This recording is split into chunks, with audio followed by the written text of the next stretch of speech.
আচ্ছা তোমার আমার আর কিছু দেওয়া লাগবো না, যা দিছো তার থেকে 3 গুণ কথা শুনাইছো। তোমার আমার বাপের বাড়িতে রেখে আসো, আমি আর কোনোদিন এই বাড়িতে আসতে চাই না। পোলা পাইন হইছে এখন যত সব রং দেখাইবো। যখন সময় ছিল বাপের বাড়ি যাওয়া তখন গিয়ে যাও না কেন? মানুষ অপেক্ষা করে দিন বদলাইবো, কিন্তু দিন ঠিকই বদলাইছে, মানুষ বদলাই নাই। আমার সব কাজের ত্রুটি সমস্যা নেই, আমার বাবার বাড়িতে রেখে আসো। প্রতিটা কথাই বুকের ভিতরে দাগ কেটে আছে, যে কথাগুলো কোনোদিনও ভুলবো না। তোমার সংসার ঠিকই করতেছি, কিন্তু তোমার কথাগুলো আমাকে শান্তি দিচ্ছে না। এটা কোনো সম্পর্ক হতে পারে না। হাজবেন্ড হয়ে যদি স্ত্রীর দায়িত্ব, কর্তব্য, ভালোবাসা, ভালো লাগে কোনোটাই না বোঝো, আর কিছু দিলে সেটা কথায় কথায় খোটা দাও। তাই ভাবছি আমি আর এখানে থাকবো না। সারাটা দিন তো আমি তোমাদের জন্যই সব কষ্ট করি, তারপর যদি আমার কষ্টটা একটু না বোঝো, কেউ আমার কাজে একটু হেল্প করো না। শুধু আমার কোথায় ভুল আছে, ত্রুটি আছে, এগুলো খুঁজে খুঁজে বের করো। আমি তো আর রোবট না, সব দিকে একসঙ্গে খেয়াল রাখা তো ওই আসো, টেবিলে খাবার দিছি।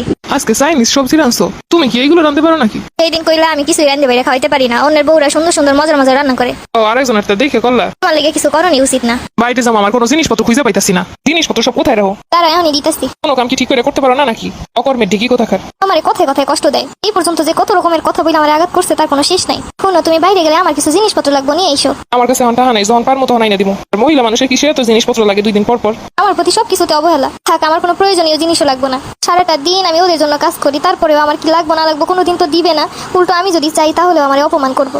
কথা একটু করলি মুখটারে অন্ধকার বানাই রেখে দেয়। মহিলাদের এসব রং দেখলে আমার গায়ে আগুন লাগায়। বাসায় সব লাইট ফ্যান অন করে, এগুলো কি খেয়াল রাখার কোনো দরকার নাই? ও আমি তো জানি, আমি এইদিকে কাম করতেছিলাম।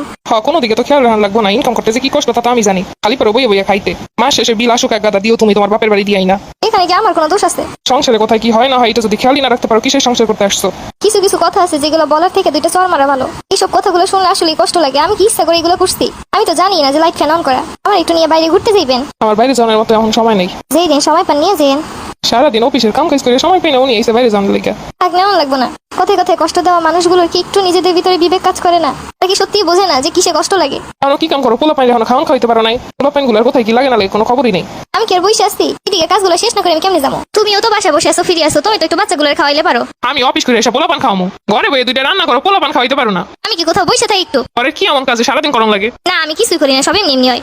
তাই তো দেখতেই পাইতাছি। সারাদিন কাজ করি নাকি? আমি কোনো কাজ করি না। এদের জন্য আবার সারাদিন রাত কষ্ট করে কাজ করি। আমার না শরীরে খুব খারাপ লাগতেছে, একটু ডাক্তারের কাছে নিয়ে যাবা? 2 দিন পর পর ডাক্তার? এত রোগ কোন জায়গা দিয়া হে তোমার? প্রতি মাসে 2000 টাকায় যে ওষুধ আর ডাক্তার। অসুস্থ কি আমি ইচ্ছা করে হই? একটু কিছু হইলে ডাক্তারের কাছে যাওয়ান লাগে, অসুস্থতা লাগে নাকি আর? আমার শরীরে সত্যিই খারাপ। ঠিক মতো না চলে তো অসুখ বিসুখ আইবই। আজকে আমার একটা রুলস আছে, টাইম মতো করম লাগে, তাও তো খালি শুয়ে বইয়া। আচ্ছা আমি তাহলে বাপের বাড়িতে যাই, ওইখান দিয়ে ডাক্তার দেখা মনে। মানুষকে বুঝাইতে যাও আমি ফকির নি? আমি কি সেই কথা একবারও কইছি? আমি তো কইলাম আপনার ডাক্তার দেখাইতে। আপনি না দেখাইলে আমার আর কি করণের আছে? আমার তো চলন লাগবো।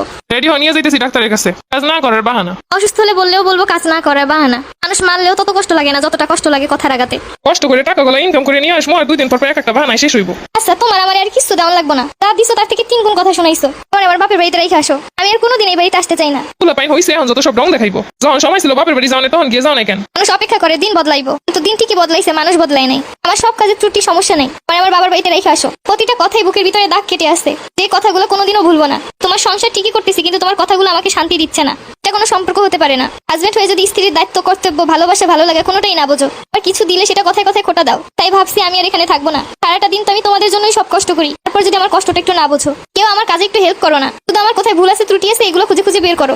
আমি তো আর রোবট না, সব দিকে একসঙ্গে খেয়াল রাখা তো সম্ভব না। তাই সব কাজ করি, তার মাঝখানে যদি ফ্যানটা অন আছে বা লাইটটা অন আছে, এটা একটু অফ করতেও কি তোমরা পারো না? সেটাও এসে আমাকে কথা শোনাও। সত্যি তো তোমারে অনেক কষ্ট দিয়ে ফেলাইছি। আমি চলে গেলে আমার সংসারটার কি হইব? আর আমি তোমার প্রতি কথায় কথায় কত আঘাত দিছি। বউ তুমি আমার ক্ষমা করে দাও, আমি আজকে থেকে তোমার আর কোনো কথায় কষ্ট দিব না। আমার সাধ্য অনুযায়ী তোমার সবকিছু দেওয়ার চেষ্টা করবো, ফ্রি সময় তোমার কাজে হেল্প করবো। সত্যি তো কত কষ্ট হই না করো, বাচ্চাগুলোর স্কুলে দিয়ে আসো, নিয়ে আসো, ওদের খাওয়া দাওয়া গোসল সবকিছুই তো তুমি করো, তার সাথে সাথে সংসারে সব কাজ করো। ওটা আমি অফিস থেকে আইসে এইটা হয় না